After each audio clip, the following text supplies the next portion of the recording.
AfriForum argued that the SCA should declare the singing and the chanting of Kill the Boer, Kill the Farmer and Biza Amafaya Brigade as hate speech. AfriForum asked the court to interdict the EFF, its leader Julius Malema, and EFF member Mbuyiseni Ndlozi from singing the songs in public. They want the song's words declared hate speech. Advocate Jeremy Gauntlett maintains that the Equality Court erred in clearing EFF leader Julius Malema and party member Mbuyiseni Ndlozi. It is reasonably capable of being understood in another way.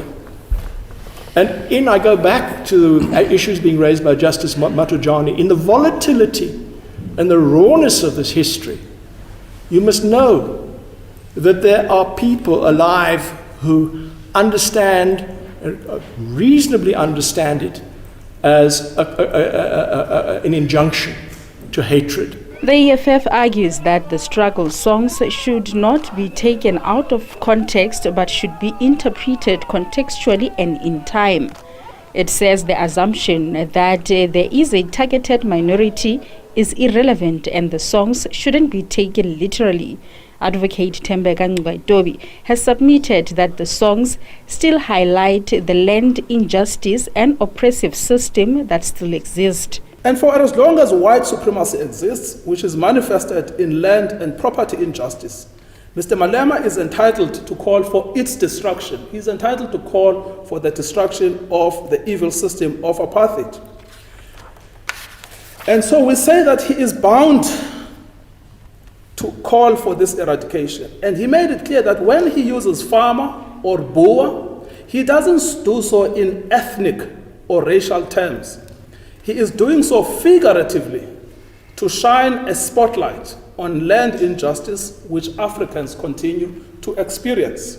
Freedom Market Foundation, that joined as the Friends of the Court, argued that the application of hate speech law has become inconsistent and is threatening equality before the law.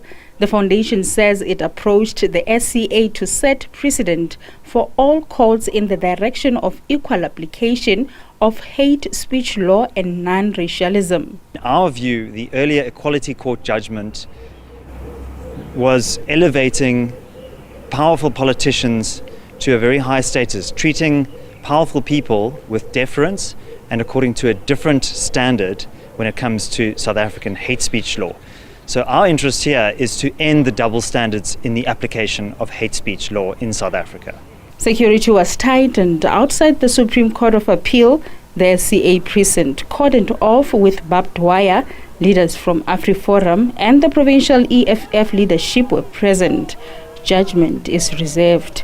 Makhala Masiteng, SABC News, Bloemfontein.